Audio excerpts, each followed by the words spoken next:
इस बार दुश्मन और भी ज्यादा खतरनाक है, लेकिन भारत के पास उसका जवाब देने के लिए सिंघम और उसकी पूरी टीम तैयार है। एक मास्टरमाइंड जो देश को तबाह करने की साजिश रच रहा है, और एक पुलिस फोर्स जो किसी भी कीमत पर इंसाफ दिलाने के लिए डटी हुई है। यह सिर्फ कानून की लड़ाई नहीं, बल्कि देश की आन बान शान की जंग है। रोहित शेट्टी यूनिवर्स का सबसे बड़ा धमाका होने वाला है, जहां एक्शन, इमोशन और पावर का तगड़ा तड़का देखने को मिलेगा। अगर आपको हमारी ये वीडियो पसंद आई हो तो लाइक, शेयर और सब्सक्राइब करना ना भूलें। हमने भूल भुलैया 3 का भी एक्सप्लेनेशन किया है, उसकी लिंक भी नीचे मिल जाएगी। तो चलिए बिना देर किए शुरू करते हैं। कहानी की शुरुआत में हम देखते हैं कि सिंघम की पोस्टिंग अब श्रीनगर हो गई है। नया माहौल, नए चुनौतियां और जिम्मेदारियां, लेकिन सिंघम के अंदर वही हिम्मत और नजरिया है जो उसे पहले दिन से खास बनाता है। श्रीनगर के बर्फीले इलाकों में अपनी टीम के साथ उसे लोकल कल्चर से पूरी तरह जुड़ने और कश्मीरियों के दिलों में जगह बनाने का मौका मिलता है। अब वह सिर्फ एक एसपीजी प्रमुख नहीं, बल्कि एक दोस्त और साथी भी बन चुका है। सिंघम के जीवन में एक और महत्वपूर्ण व्यक्ति है, उसकी पत्नी अवनी, जो अब कल्चरल मिनिस्ट्री में काम करती है और एक रामलीला प्रोग्राम के आयोजन में शामिल है, जो पूरी तरह से रामायण पर आधारित है। उनका बेटा अब बड़ा हो चुका है और लंदन जाने की सोच रहा है। एक दिन जब सिंघम और उसकी टीम श्रीनगर में इंटेलिजेंस गैदर कर रहे होते हैं, अचानक उन पर हमला हो जाता है। उनकी टीम, जो एडवांस हथियारों और बुलेट प्रूफ गाड़ियों से लैस है, इस हमले का सामना करती है। यह हमला उमर हफीज के ग्रुप का होता है और सिंघम का गुस्सा बेकाबू हो जाता है। वह उमर हफीज को पकड़कर चौराहे पर लाता है और उसे सख्त सजा देता है। कश्मीर के लोग भी अब पुराने तरीकों से मुंह मोड़ने लगे हैं और कहते हैं, हम नया कश्मीर हैं, अब पत्थर फेंकने की जरूरत नहीं, हम ऐसे लोगों से खुद निपटेंगे। उमर हफीज को सिंघम कड़ी चेतावनी देता है, तू बाज नहीं आया तो तेरे बेटों की तरह तू भी मारा जाएगा। लेकिन उमर हफीज धमकी देता है, तुझे नहीं पता तेरा पाला किससे पड़ा है, मैं तो जा रहा हूँ, लेकिन जो आने वाला है वो तूफान है। तूने मेरे बेटे मारे हैं, वो तुझे खत्म करेगा। सिंघम का जवाब चौंका देता है, इसे आने की जरूरत नहीं है, मैं खुद जाकर उसे खत्म करूंगा। यह नया इंडिया है। इस घटना के बाद सिंघम मिनिस्टर से मिलता है, जो सिंघम की कार्यशैली से प्रभावित होते हैं और उसे बताते हैं कि उमर हफीज जैसे बड़े आतंकवादियों को पकड़ना आसान नहीं था, लेकिन सिंघम ने यह काम बेशक बेहद आसानी से किया। मिनिस्टर उसे पूरे आतंकवादी रैकेट के बारे में बताते हैं और समझाते हैं कि यह नेटवर्क कितना बड़ा और खतरनाक है, जो पूरे देश में फैल चुका है। सिंघम का इरादा अब साफ हो चुका है, वह सिर्फ कश्मीर तक सीमित नहीं रहेगा, बल्कि इस पूरे आतंकवादी सिस्टम को खत्म करने के लिए हर हाल में आगे बढ़ेगा। नशे के पदार्थों का यह नेटवर्क अब देश भर में समस्या बन चुका है। सिंघम और मिनिस्टर दोनों इस खतरनाक सच्चाई को समझते हैं। यह नशीला पदार्थ श्रीलंका से तमिलनाडु के पोर्ट तक पहुंचता है और फिर वहां से पूरे देश में फैलता है। मिनिस्टर चिंतित स्वर में कहते हैं, हम चाहे जितना भी राजनीति और शिक्षा के जरिए सुधारने की कोशिश करें, लेकिन ये नशीले पदार्थ हमारे युवाओं की जिंदगी बर्बाद कर रहे हैं। हफीज का जो भी गैरकानूनी काम हो रहा है, उसकी फंडिंग यही नशीला पैसा कर रहा है। सिंघम का चेहरा गंभीर हो जाता है। वह जवाब देता है, हाँ सर, मुझे भी यही लगता है। मैंने खुद देखा है कि ये लोग इतने आसानी से पकड़ में आ जाते हैं। ऐसा सिर्फ इसलिए क्योंकि उनका असली मकसद बदला लेना था। वे हमें रोकने के लिए यहाँ आए थे और अब ये कह रहे हैं कि उनका काम अधूरा छोड़कर चले गए हैं। 2 साल पहले एक गुप्त संगठन शिवा ग्रुप का गठन किया गया था, जो एक तरह से रॉ एजेंसी की तरह काम करते हैं। इस ग्रुप में वो सभी पुलिस ऑफिसर शामिल हैं, जो सिंघम को अपना आदर्श मानते हैं और जिन्होंने अपने अपने क्षेत्रों में श्रेष्ठ कार्य किया है। अब इस ग्रुप का नेतृत्व सिंघम खुद कर रहा है और 2 साल के भीतर यह पूरी तरह से तैयार हो चुका है। एक ऐसा ग्रुप जो किसी भी बड़े खतरे का मुकाबला कर सकता है। अवनी अपने काम में व्यस्त है। रामलीला थीम पर आधारित एक डॉक्यूमेंट्री पेश करते हुए वह कहती है, हम आपको रामायण के हर अध्याय का सार समझाएंगे। अवनी की यह स्पीच न केवल सांस्कृतिक दृष्टिकोण से महत्वपूर्ण है, बल्कि यह रामायण के मूल्यों और शिक्षा को भी लोगों तक पहुंचाती है। मिनिस्टर अवनी की कड़ी मेहनत और सोच से खुश होते हैं, लेकिन दूसरी तरफ सिंघम को एक अहम इंटेल प्राप्त होता है कि तमिलनाडु के पोर्ट से नशे का सामान आता है। वह और उसकी टीम अब पूरी तरह तैयार है। हेलीकॉप्टर से उस जहाज पर रेड डालते हुए वे नशे के तस्करों को गिरफ्तार कर लेते हैं। जब इनसे कड़ी पूछताछ की जाती है तो एक नाम सामने आता है, डेंजर लंका। यह नाम सुनकर तस्कर डर जाते हैं, क्योंकि डेंजर लंका पहले ही उनके परिवार वालों को खत्म कर चुका होगा। एक तस्कर धीरे से कहता है, अगर आप डेंजर लंका को पकड़ना चाहते हो तो उसके 3 खास आदमी तमिलनाडु में छुपे हुए हैं, इन्हें पकड़ो, फिर आपको पूरी कहानी समझ में आएगी। सिंघम और उसकी टीम अब और भी ज्यादा अलर्ट हो जाते हैं।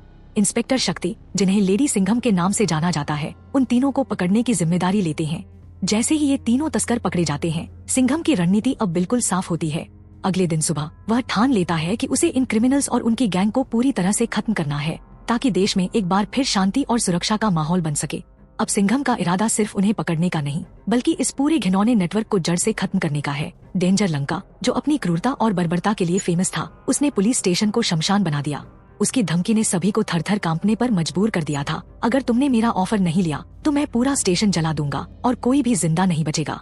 और रात होते ही जब शक्ति स्टेशन पर नहीं थी, डेंजर लंका ने अपने गैंग के साथ हमला बोल दिया। उसने एक एक पुलिस वाले को बेरहमी से मार डाला। एक अधिकारी का सिर काट लिया, किसी के हाथ पैर काट दिए और कुछ को तो पेट में चाकू घोंपकर तड़पते हुए छोड़ दिया। इस हादसे में 16 पुलिस ऑफिसर अपनी जान गंवा चुके थे। शक्ति खुद को जिम्मेदार मानती है कि वह रात को स्टेशन पर नहीं थी और यह सब हुआ। शक्ति के साथ जो हुआ वह न केवल दर्दनाक बल्कि दिल दहला देने वाला था। एक कांस्टेबल की पत्नी जो शक्ति को ही दोष देती है, मैं चाहती थी कि मेरा बेटा बड़ा होकर तुम जैसी ईमानदार पुलिस ऑफिसर बने, लेकिन अब मुझे लगता है कि तुमने ही मेरे पति की जान ली है। सिंघम जो हमेशा अपने साथियों के लिए खड़ा रहता है, शक्ति से मिलता है और कहता है तुम्हारी कोई गलती नहीं है, तुम दूसरे मामले में व्यस्त थी और यह सब मेरी लापरवाही थी। मैंने कभी नहीं सोचा था कि डेंजर लंका इतना खतरनाक होगा कि वह हमारे पुलिस स्टेशन में घुसकर पुलिस वालों की जान ले लेगा। सिंघम की यह बातें शक्ति को थोड़ी राहत देती हैं, क्योंकि वह जानता है कि यहाँ किसी की गलती नहीं थी, लेकिन जो नुकसान हुआ वह अपार था। अब अवनी के रामलीला प्रोग्राम में भी कुछ समस्याएं आ जाती हैं। रामेश्वरम के कुछ फुटेज गायब हो जाते हैं और इनको फिर से शूट करना पड़ता है। टीम इतनी व्यस्त थी कि कोई भी काम पर जाने को तैयार नहीं था। अंत में अवनी खुद ही बोल पड़ती है, ठीक है मैं जाती हूँ और फुटेज ले आती हूँ। हमारा प्रोग्राम रुकना नहीं चाहिए, लोगों को रामायण के बारे में जानना चाहिए। सिंघम से अनुमति मिलने के बाद अवनी रामेश्वरम के लिए रवाना होती है। जब वह वहाँ पहुँचती है और रात की आरती के बाद एक कांस्टेबल से चाय की मांग करती है, तो वह कांस्टेबल चाय लाने चला जाता है। उसी समय डेंजर लंका, जो अवनी की हर गतिविधि पर नजर रख रहा था, मंदिर के सामने आरती कर रहा होता है। वह अवनी से मिलता है और बधाई देता है, रामलीला प्रोग्राम बहुत अच्छा हो रहा है, सच में बहुत सराहनीय है। फिर वह अपनी बातों का मोड़ बदलते हुए कहता है, मुझे बाजीराव सिंघम के बारे में भी बहुत कुछ पता है। वह हमेशा सही नहीं होते और सिंघम के बारे में भी कुछ गलत बोलता है। डेंजर लंका की यह बातें न केवल अवनी को हैरान करती हैं, बल्कि यह भी साबित करती हैं कि उसका नेटवर्क कहीं न कहीं सिंघम और उसके करीबी लोगों को अपने जाल में फंसाने के लिए हर कदम बढ़ा रहा है। वह जानता था कि रामलीला जैसे कार्यक्रम में अवनी को निशाना बनाना सिर्फ उसे नहीं बल्कि सिंघम को भी कमजोर करने की साजिश हो सकती है। डेंजर लंका कहता है, जिससे तुम लोग इतना डर रहे हो वो तो अभी तुम्हारे सामने खड़ा है। और जो रामेश्वरम की फुटेज गायब हुई थी मैंने ही कराई थी। जिस लड़की ने फुटेज गायब की थी वह मेरी खाला है, ताकि तुम रामेश्वरम आओ। पूरी स्थिति में एक अजीब सी सनसनी फैल जाती है। यह ठीक वैसा ही सीन होता है जैसे कभी रावण ने सीता का हरण किया था। डेंजर लंका ने अवनी को पकड़ लिया और एक पल के लिए भी किसी को आभास नहीं हुआ। दया, जो दूर से सब देख रहा था, कड़ी निगाह बनाए हुए, लेकिन तब तक खेल खत्म हो चुका था। उसने पूरी कोशिश की, ठीक वैसे जैसे जटायु ने रावण को रोकने का प्रयास किया था। डेंजर लंका ने दया को एक जोरदार धक्का दिया और वह घायल होकर गिर पड़ा।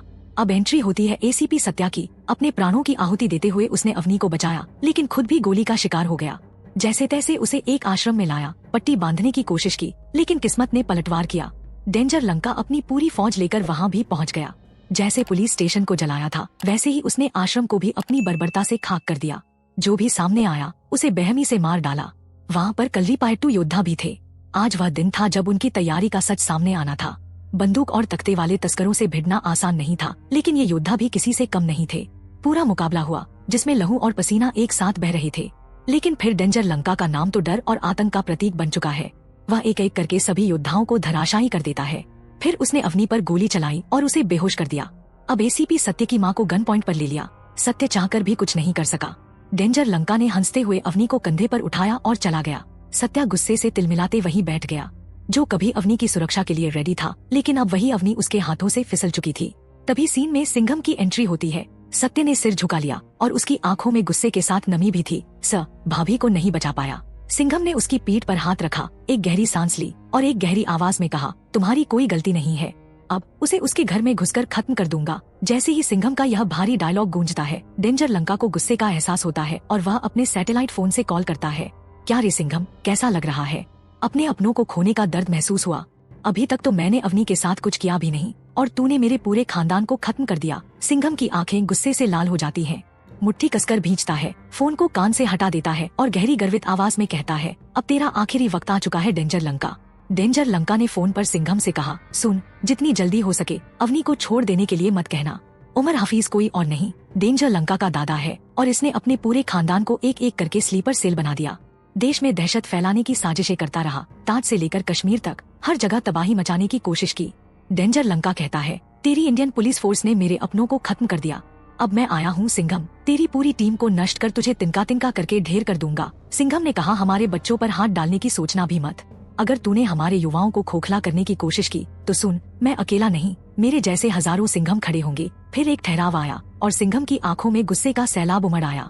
उसने और भी कड़क आवाज में कहा, अगर मेरे अवनी को एक खरोंच भी आई तो तेरे दादा की लाश को लाल किले पर टांग दूंगा। डेंजर लंका हल्के से मुस्कुराया, फिर कातिलाना हंसी हंसते हुए बोला, तू कुछ नहीं कर सकता। अगर अवनी को जिंदा देखना है तो अपने एक ऑफिसर भालेराव को श्रीलंका भेज, क्योंकि तुझे तो अब तक पता चल ही गया होगा मैं श्रीलंका आ चुका हूँ। सिंघम ने बिना समय गवाए उमर हफीज के पास गया और उसे जोरदार मुक्के मारे।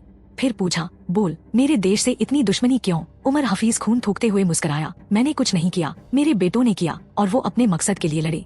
जैसे तू अपनी ड्यूटी कर रहा है वैसे वो भी कर रहे थे। तूने उनके रास्ते में रुकावट डाली। सिंघम ने उसे अपनी गर्दन से पकड़कर दीवार पर दे मारा। जिसे तू मकसद कह रहा है वो कोई मकसद नहीं है, वो सिर्फ अपना पेट भरने की एक साजिश है। इससे किसी धर्म का भला नहीं होने वाला, तुझे भी पता है, लेकिन तू अपनी सच्चाई से मुंह फेरता है। सिंघम की आंखों में अब बस आग थी। जिस तरह तेरे बेटे को मारा था वैसे ही तेरे पोते को भी घसीटकर इस जमीन पर लाऊंगा और इसी मिट्टी में दफन कर दूंगा। अब सीन कट होता है भालेराव के पास। सिंघम ने भालेराव को देखा और कहा, अब मामला सिर्फ ड्यूटी का नहीं, ये पर्सनल हो चुका है। अब यह परिवार का सवाल है। भालेराव हल्के से मुस्कुराया, आप भी तो मेरे लिए पर्सनल हो सर। फिर सिंघम और उसकी पूरी टीम एक प्लान तैयार करती है। सिम्बा, तुझ पर सैटेलाइट से नजर रखी जाएगी। जैसे ही तू एयरपोर्ट से बाहर निकलेगा तेरा स्कैन होगा। तुझे कहाँ ले जाया जा रहा है हम सब ट्रैक करेंगे और सही वक्त पर तुझे बचाने के लिए एंट्री मारेंगे। सिम्बा हंसते हुए बोला, बस बिजनेस क्लास का टिकट दे देना सर, बाकी मैं देख लूंगा। दूसरी तरफ मिनिस्टर सिंघम से कह रहा होता है, सिंघम, यह सिर्फ तेरा पर्सनल मामला नहीं है, यह हमारे पूरे देश की सुरक्षा का सवाल है। तूने हमारे देश को कितने बड़े अटैक से बचाया है, अब हमारा भी फर्ज बनता है कि तुझे पूरा सपोर्ट दे। उमर हफीज को कभी नहीं छोड़ सकते, वह इस खेल का मास्टरमाइंड है। अगर उसे खुला छोड़ दिया तो हमारा पूरा यूथ बर्बाद हो जाएगा। तुझे अवनी को, अपनी टीम को सही सलामत वापस लाना है और डेंजर लंका को जिंदा पकड़कर मेरे देश की जेल में डालना है।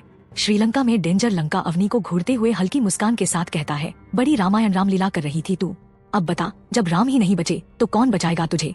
लक्ष्मण, सुग्रीव और जटायु सब मौजूद हैं एक रावण को हराने के लिए, फिर भी रावण उन सभी पर हावी है। तब अवनी कहती है, रामायण का अंत तो तुम्हें पता ही होगा, आखिर में क्या हुआ था? डेंजर लंका ठहाका मारकर बोलता है, यह कलयुग है अवनी, इस बार रावण पराजित नहीं होगा बल्कि राम और उसकी पूरी सेना मिटा दी जाएगी। अवनी दृढ़ता से जवाब देती है, युग कोई भी हो, अंत में हार हमेशा अधर्म की ही होती है। असत्य चाहे कितना भी शक्तिशाली लगे, सत्य के आगे टिक नहीं सकता। दूसरी ओर सिंघम एक गुप्त योजना बनाता है, श्रीलंका तक पहुंचने का रास्ता पानी के जरिए निकाला जाएगा। उधर भालेराव एयरपोर्ट पर पहुंचता है, लेकिन डेंजर लंका के लोग उसे वहीं दबोच लेते हैं। सैटेलाइट से थोड़ी देर तक उसकी हरकतों पर नजर रखी जाती है, मगर अचानक ही वह गायब हो जाता है। इधर सिम्बा को भी अड्डे पर लाया जाता है। हमेशा की तरह वह अपनी मजाकिया हरकतों से माहौल हल्का करने की कोशिश करता है। वह डेंजर लंका की ओर देखते हुए कहता है, तेरे दादा को बचाकर तू क्या करेगा? उनकी उम्र तो वैसे ही पूरी हो चुकी है, और हाँ, तुझे पता है, अगर हेलीकॉप्टर से वो आ गया तो तेरी लंका मिट्टी में मिल जाएगी। इसके बाद सिम्बा अवनी से मिलता है और फुसफुसा कर कहता है, इन सबको मराठी नहीं आती तो हम मराठी में बात करते हैं। सिंघम भाऊ श्रीलंका पहुँच चुके हैं, बस थोड़ी देर और फिर हम सब यहाँ से निकल जाएंगे। डेंजर लंका की फिक्र मत करो। उधर सिंघम गुप्त रूप से श्रीलंका में छिपा हुआ था, केवल भालेराव के इशारे की देर थी। लेकिन समस्या यह थी कि भालेराव सैटेलाइट से गायब हो चुका था। भारतीय एजेंसियों ने पूरे श्रीलंका में सतर्कता बढ़ा दी थी, कोई भी संदिग्ध हलचल तुरंत पकड़ में आ सकती थी। भालेराव, जो डेंजर लंका के ग्रुप के बीच फंसा हुआ था, पहले तो उनसे हंसी मजाक करता है, कुछ चुटकुले सुनाकर माहौल हल्का करता है। फिर अचानक वह मुस्कुरा कर कहता है, तुम्हें अंदाजा भी नहीं कि दरवाजे के बाहर कौन खड़ा है। जैसे ही वह यह कहता है, वह तेजी से भागता है, दरवाजा खोलकर गाड़ी उठाता है और निकल पड़ता है। डेंजर लंका के गुंडे उसके पीछे भागते हैं, लेकिन भालेराव रास्ते में इतने संकेत छोड़ता है, इतने धमाके करता है कि सैटेलाइट पर उसकी लोकेशन खुद ब खुद ट्रैक हो जाती है। भागते भागते वह एक श्रीलंकाई शादी में घुस जाता है, वहाँ से भी मुश्किल से निकलता है और तभी डेंजर लंका के लोग उसे फिर घेर लेते हैं। उसी वक्त सिंघम की एंट्री होती है, वह गरजते हुए आता है और भालेराव को बचाता है। भालेराव हंसते हुए कहता है, मैंने शादी वाले लोगों को भारत का फ्री टूर ऑफर कर दिया। सिंघम और भालेराव जब अड्डे की ओर बढ़ रहे होते हैं, तभी उनके रास्ते में अवनी खड़ी मिलती है। उसके सिर पर बंदूक तनी होती है। अचानक सिंघम गाड़ी रोकता है, पर इतनी तेजी से कि गाड़ी पलट जाती है। उनके ठीक सामने डेंजर लंका खड़ा था। सिंघम को उसके गुर्गों ने जकड़ रखा था, लेकिन फिर भी उसकी आंखों में वही तेज था, वही गुस्सा था। वह किसी शेर की तरह आगे बढ़ता है, मानो डेंजर लंका को बीच से चीर कर रख देगा। डेंजर लंका तमतमाते हुए क्रोध में भरकर उसकी ओर देखता है। डेंजर लंका का गुस्सा सातवें आसमान पर था। उसके दादू को रिहा नहीं किया गया था, उसे धोखा दिया गया। क्रोध से कांपते हुए उसने अपनी गन निकाल ली और सीधे अवनी की ओर तान दी। लेकिन तभी भालेराव आगे आया और मुस्कुराते हुए बोला, आपके दादू आपके ठीक पीछे ही आ रहे हैं। सूर्यवंशी सर हेलीकॉप्टर से आ रही हैं, बस थोड़ा वक्त लगेगा। तब तक आप हमें बंदी बना लीजिए। डेंजर लंका के ग्रुप ने उन्हें उनके अड्डे में कैद कर लिया, जबकि वे सभी इंतजार कर रहे थे कि इंडियन एजेंसियों की टीम कब उन्हें बचाने आएगी। माहौल में एक अजीब सा तनाव था। इतने में सिंघम के फोन पर एक कॉल आता है। मिनिस्टर लाइन पर थे। झुककर वह फोन उठाता है और सुनता है, उमर हफीज को हम लोग छोड़ रहे हैं। हमारी टीम और तुम जैसे जाबांज अफसर हमारी पहली प्राथमिकता हो, लेकिन एक बात ध्यान रखना, डेंजर लंका को जिंदा मत छोड़ना। यह सुनकर डेंजर लंका मुस्कुराया और आत्मविश्वास से बोला, मैं और मेरे दादू यहाँ से निकलेंगे और तुम्हारी पूरी टास्क फोर्स का खात्मा करके जाएंगे। अगले दिन सुबह एक और कॉल आता है, जिसमें उसके दादू को छोड़ने के आदेश दिए जाते हैं। लेकिन तभी गोदाम के बाहर जोरदार धमाका होता है। सभी चौकन्ने हो जाते हैं और फिर एक के बाद एक जबरदस्त एंट्रीज होती हैं। सबसे पहले लेडी सिंघम की धमाकेदार एंट्री होती है। वह चलती ट्रक से कूद जाती है और उसी ट्रक में डेटोनेटर फिट किया गया था। बटन दबाते ही पूरी फैक्ट्री धमाके से उड़ जाती है। गोलियों की आवाजें गूंजने लगती हैं। उसी स्पोर्ट्स कार में बैठते हुए सिम्बा और सिंघम खुद को छुड़ा लेते हैं और दोनों हाथों में गन उठा लेते हैं। तभी एसीपी सत्या की एंट्री होती है, तेज फायरिंग और जबरदस्त एक्शन के साथ। डेंजर लंका के लोग अब बदहवास हो चुके थे। वे अवनी को छोड़ देते हैं, लेकिन जान से मारने के लिए उसके पीछे एक ट्रक खड़ा कर देते हैं। सिंघम और बाकी टीम उसे बचाने के लिए दौड़ते हैं, लेकिन ट्रक तेजी से उसकी ओर बढ़ता जाता है। तभी आसमान से सूर्यवंशी की धमाकेदार एंट्री होती है। वह हेलीकॉप्टर से झूलते हुए नीचे आता है और मिसाइल से ट्रक को उड़ा देता है। अब सब एक साथ आ चुके थे, सिंघम, सिम्बा, सूर्यवंशी, सत्या और लेडी सिंघम। इधर से गाड़ियां उड़ रही थी, उधर से मिसाइलें चल रही थी। पूरे मैदान में हाहाकार मच गया था। डेंजर लंका अवनी को लेकर भाग रहा था। सिंघम उसे रोकने के लिए तेजी से पीछे दौड़ता है। आखिरकार एक जगह दोनों आमने सामने आ जाते हैं। फिर शुरू होती है जिंदगी और मौत की लड़ाई। सिंघम और डेंजर लंका के बीच जबरदस्त हाथों हाथ मुकाबला। दोनों एक दूसरे को कांटे की टक्कर दे रहे थे, लेकिन सिंघम की ताकत और गुस्से के आगे डेंजर लंका टिक नहीं पाया। आखिरकार सिंघम ने डेंजर लंका को बुरी तरह पीट कर धराशायी कर दिया। तभी उसकी टीम और टास्क फोर्स भी वहाँ पहुँच जाती है। डेंजर लंका को गिरफ्तार कर लिया जाता है और उसके दादू के साथ ही जेल में डाल दिया जाता है। इस तरह एक और खतरनाक अपराधी का अंत हो जाता है और न्याय की जीत होती है और फिल्म यहीं खत्म होती है। यह थी सिंघम अगेन फिल्म की पूरी कहानी। आशा है कि आपको यह फिल्म और इसकी कहानी पसंद आई होगी। अगर आपको हमारी वीडियो अच्छी लगी हो तो कृपया लाइक और चैनल को सब्सक्राइब करना न भूलें। साथ ही कमेंट बॉक्स में हमें बताएं कि आपको यह कहानी कैसी लगी और कौन सा सीन आपके लिए चौंकाने वाला था। अगर आपको और ऐसी ही कहानियाँ सुननी है तो कमेंट बॉक्स में एक दिल वाला इमोजी भेजें। इससे हमें थोड़ा मोटिवेशन मिलेगा और अगला एक्सप्लेनेशन किस फिल्म पर करना है यह भी हमें बताएं। इसके अलावा हमने भूल भुलैया 3 का भी एक्सप्लेनेशन किया है, जो बहुत ही बेहतरीन है। उसका लिंक भी नीचे दिया गया है, उसे भी जरूर देखिए। फिल्मों की दुनिया में ऐसे ही साथ जुड़े रहने के लिए हमारे चैनल को सब्सक्राइब करें और बेल आइकन को दबाना न भूलें, ताकि आपको लेटेस्ट अपडेट्स मिलते रहें। धन्यवाद।